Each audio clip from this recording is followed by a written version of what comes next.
ada seorang katakanlah bos di kantor dan banyak pekerja di rumahnya. Pada suatu sore dia mulai mencari-cari, banyak kuncinya hilang, dan seluruh pegawai disuruhnya cari dulu, dicari di bunga, di semak-semak, di jerami-jerami sampai berjam-jam dan tidak ditemui. Kawannya juga ikut mencari. Akhirnya kawannya bertanya, sebenarnya di mana tadi kunci itu hilang? Sudah semua kami cari, di mana? Di rumah. Bah, jadi kenapa kau cari di luar? Karena lebih terang di sini. Nah, inilah tidak masuk logika jalan pemikirannya, tapi itu yang terjadi. Akhirnya semua orang kelang kabut, hanya alasannya lebih terang di sini, jika kita cari di sini, padahal di rumahnya hilang. Para bapak dan ibu dan saudara sekalian, pada hari ini memang sejenis logika seperti itu, jalan pikiran seperti itu terjadi di tengah umat Israel, dan juga ketika mereka keluar dari Mesir, dan juga ketika Yesus ada di Israel sendiri pada masa Yesus. Sebenarnya Yesus sudah mengatakannya, bukan karena kamu telah melihat tanda-tanda maka kamu mencari aku, melainkan karena kamu telah makan roti dan kamu kenyang. Jadi kata sebenarnya yang ditekankan oleh Yesus kata tanda.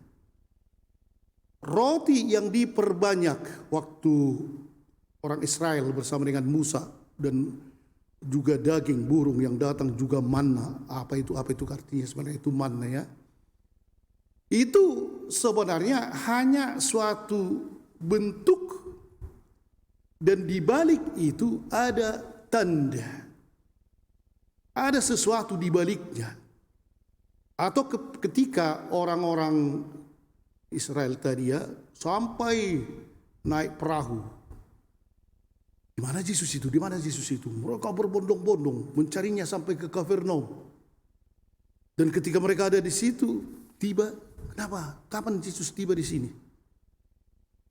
Sampai Yesus sendiri mengatakan, kamu tidak melihat tanda-tanda kami karena kamu kenyang.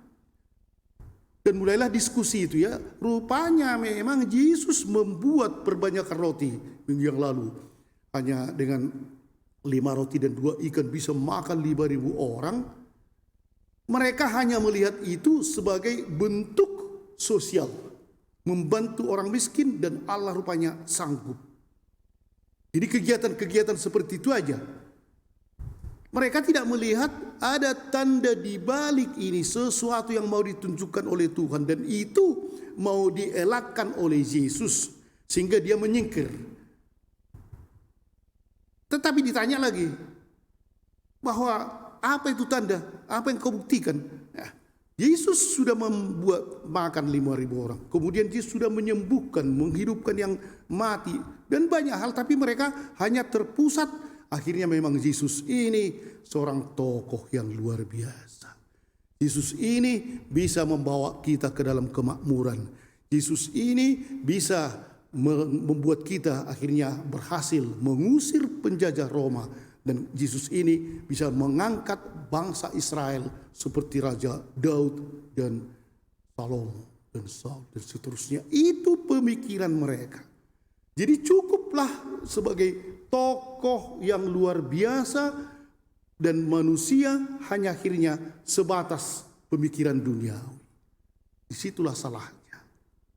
Sebenarnya para bapak dan ibu dan saudara-saudara sekalian, kita mungkin melihat orang Israel, kok bodoh kali orang itu ya. Sudah begitu banyak hal yang diberikan oleh Tuhan, masih tetap mereka hanya berpandangan bahwa Yesus itu bukan Tuhan, bukan segala-galanya.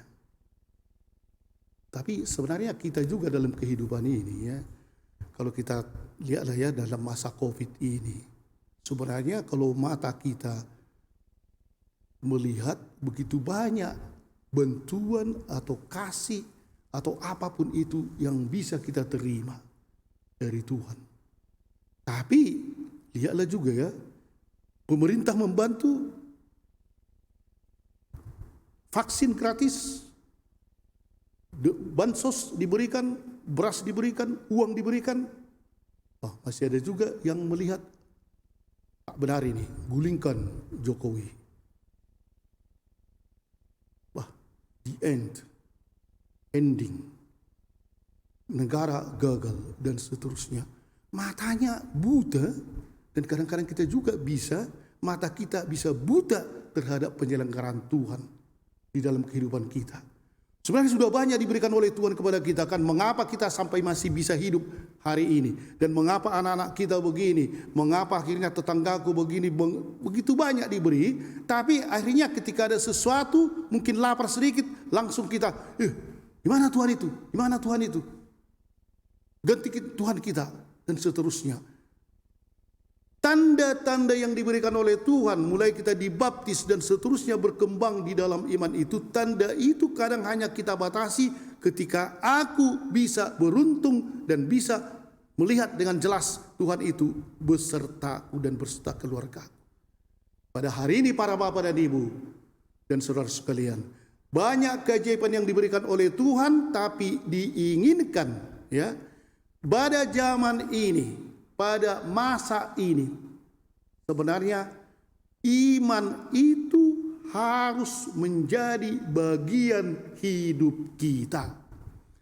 Iman akan menghantar kita ke tujuan, ke tanda yang lebih besar. Kalau dikatakan oleh Yesus tadi bahwa yang dijanjikan oleh Bapa ialah bahwa siapa yang makan ya, dan siapa yang percaya padaku tidak akan lapar lagi, tidak akan haus lagi. Sertakanlah Yesus, sertakanlah Allah di dalam kehidupanmu. Jangan seperti tadi Bapak itu, ketika tidak bisa karena agak gelap di sini, maka ku cari di tempat lain. Yesus itu kunci tadi dicari, padahal memang tidak di situ. Kenapa kau cari di situ? Lebih enak di sini, lebih terang di sini. Di sananya Yesus, mungkin di dalam kegelapan atau apapun itu. Di situ tetaplah kamu di situ, dan akhirnya ketika itu terjadi, maka akan ditunjukkan oleh Yesus kebenaran. Jangan mencari Yesus untuk tujuan yang salah. Carilah Yesus untuk tujuan yang benar, maka apa yang dikatakan oleh Yesus ini, akulah roti kehidupan. Siapa saja yang datang kepadaku, ia tidak akan pernah lapar lagi. Dan siapa saja yang percaya kepadaku, ia tidak akan pernah haus lagi. Carilah dan kemudian percayalah, semuanya akan diselenggarakan oleh Tuhan. Amin.